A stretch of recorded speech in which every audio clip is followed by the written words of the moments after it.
Good morning. I'm in Pueblo. I just woke up from frustration. What's new? Live on the road that you're going to have some frustration. It's 12 degrees this morning. And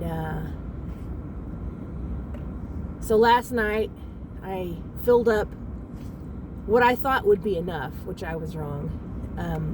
Enough alcohol in my ethanol stove / heater for sailboats. And then I only cranked it open halfway, so you have a little cap that goes over the flame, and it snuffs out only part of it, so you don't have this massive flame going. And I had my smoke and carbon dioxide and all of that detector. It's a multiple thing. I had that going. I had that on. I had a candle on. I wanted that for light and also for heat. And it went from the inside of that thing being in the 30s to 55 with that little ethanol stove. And the windows were cracked. It would have been hotter, but since I have no exhaust for the heater, you have to crack a window, and I was scared. So I had cross breeze going. So I had this much open on both windows, across from each other, across from the heater. And so I did that to, so I don't wake up. So I don't not wake up. The sun just came out. So anyway, so I did that, and I think it remained until about 5 a.m. I checked on the heater a couple times, and I got cold, so I opened it wide open, and I let it just burn wide open, and had the candle going. And then I shut one of the windows because I was like, there was an actual breeze last night, and it was cold. So then the detector went off. I couldn't shut it up. And at first I was scared, and then I wasn't, because it was by me. And I was thinking, my exhaling on it? I don't know I gotta check it out. I don't know why it was going off, because I had a breeze in there, and I honestly think it had to do with, it was so cold it was malfunctioning. And then it started chirping like low battery, so then I was like, I don't trust this thing. So I had both windows cracked and the heater wide open, but I felt safe because, like I said, there was a cross breeze, so it remained in the 50s like that. And I went back to bed, and I woke up at 7, and the heater went out.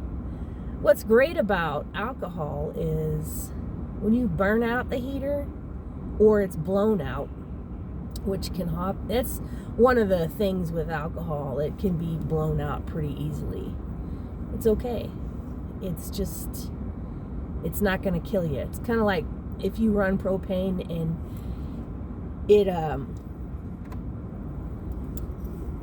the fire goes out, that's dangerous. You can die.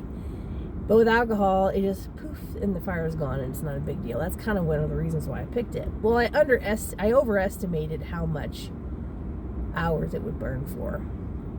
But I've never ran it full bore. I usually always run it with a little creeping little fire. So anyway, that was frustrating. So this morning I woke up with the candle going, the stove out, windows open, and it's 12 degrees. But inside the camper it was 32. For those who are out of touch with reality, 32 is freezing! But I was sleeping because I was under the cover, snuggled with the big dog, and that helped. But yeah, it froze up. So anyway, I'm off to find some breakfast. I'm not in a hurry. I just want to go somewhere with a hot cup of coffee. When I did sleep, I slept pretty good, but it was getting to sleep and kind of figuring everything out.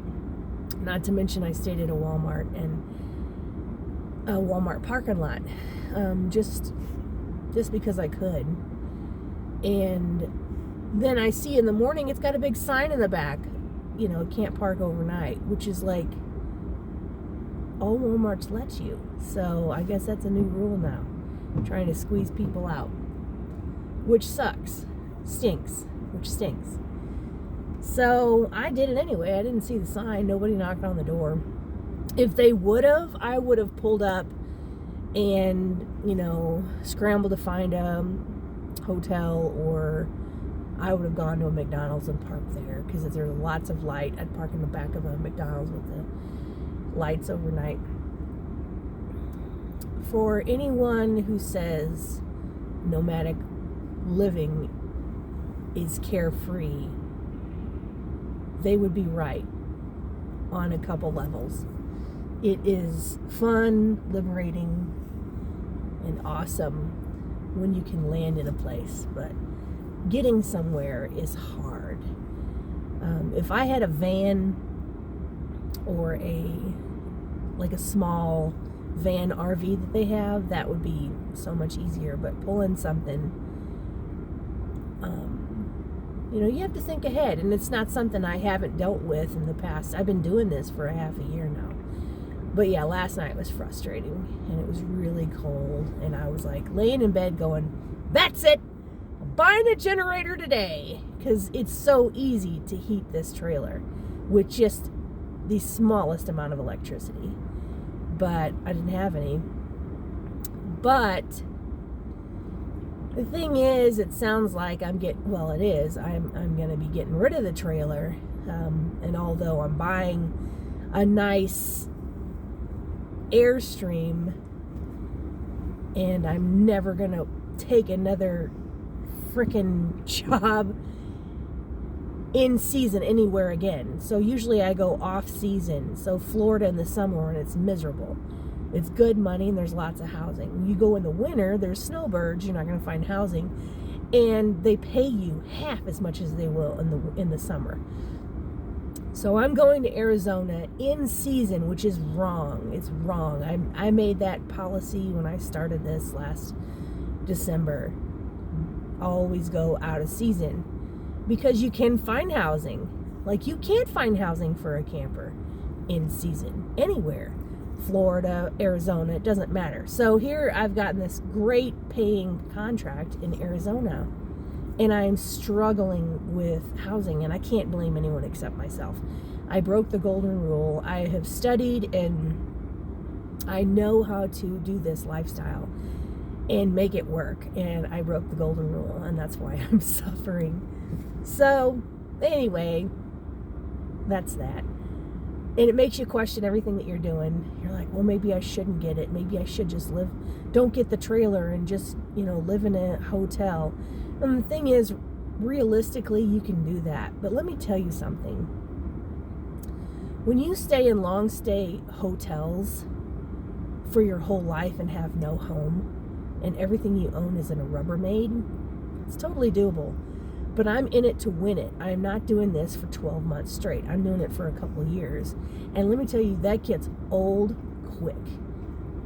You want home a little bit. And so it kind of right now confirms to me I'm on the right path to get the Airstream. It's comfortable and it's small. And for me, I'm just eating crow because I took a contract in the wrong place at the wrong season.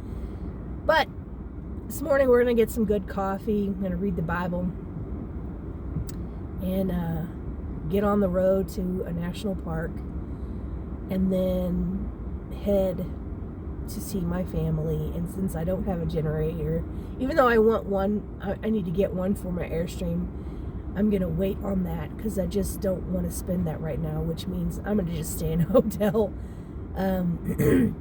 until I can park this thing. And that's it. May the Lord bless your day richly, and may his face shine upon you And I hope that you're all encouraged to talk to God today and to identify if you're living any part of your life is in angst or fear. Like, what should I do? What should I do? I don't know. What's the answer? That you would give it to the Lord. I had a night where I was in angst, but here's the thing: give it to the Lord. Trust His hands. He's the Creator. Trust His hands. Go back to the last thing you feel like you were supposed to do, or that He told you to do. Do it well and be patient for Him to open the next door. That's what we got to do. And that has been the message of my trip. I have spoken to myself and to others. But if you're in worry or doubt or confusion about anything in your life, take it to the Lord. Give it to Him. Trust His hands. Do the work that's at your hands today. And trust that it's part of the process. Don't freak out. Don't make rash decisions. And move on. March on, man. Carry on. I love y'all. I'll see you later.